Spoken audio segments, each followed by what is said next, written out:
Welcome to Sugary as Fuck, where I teach lazy people how to make impressive desserts.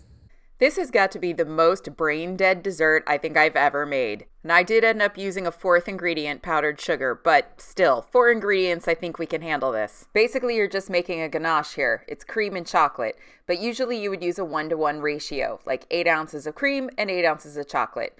Here, instead, you're using a 2-to-1 ratio. 16 ounces of cream and 8 ounces of chocolate. So you're just going to heat up that cream in the microwave and throw it over your chocolate. Let it sit for about 2 minutes, and then you come in and you stir and you stir and you stir and you stir and you stir and you stir and you stir and you stir and you stir until you have boom! There's your ganache.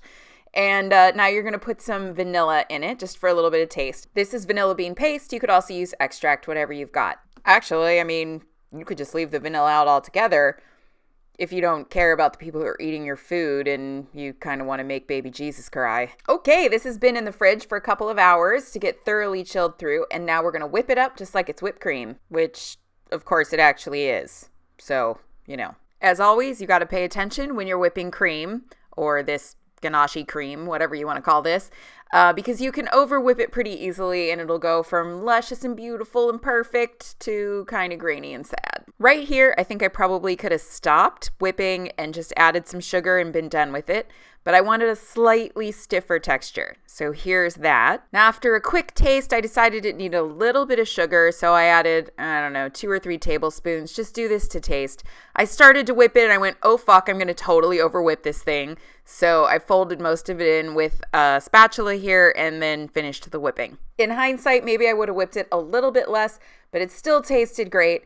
And I really wanted to pipe it into some jars and have it retain the ridges from this tip. So I went with a slightly stiffer texture. Now, I do realize I might be the only one with piping bags and tips sitting around my house. So just use a Ziploc bag if you don't have this stuff.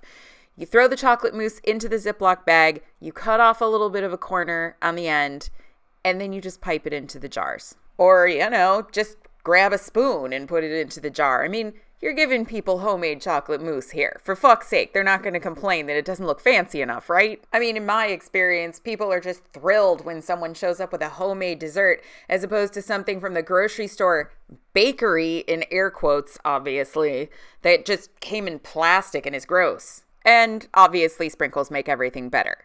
So these are little white and milk chocolate crunchy pearl thingies. Use whatever you've got to make things pretty, or don't put anything in there at all. It's pretty enough all on its own. I have to say, though, having jars with lids made transporting these to the party in a cooler really easy. 10 minutes to make the ganache, a couple hours in the fridge to chill, and another 10 minutes to whip it up and pipe it into jars. That is an easy but beautiful dessert.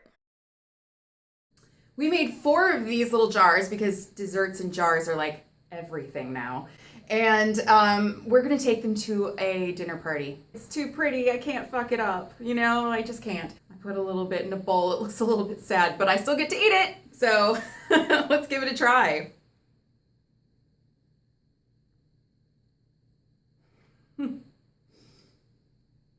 Okay.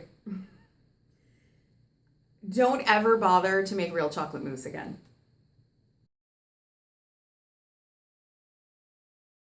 And it tastes great. No, wait, I haven't tasted it yet. Sorry. Of course I haven't tasted it. I didn't eat like 4 pounds of it while I was making it. No, I didn't. Okay.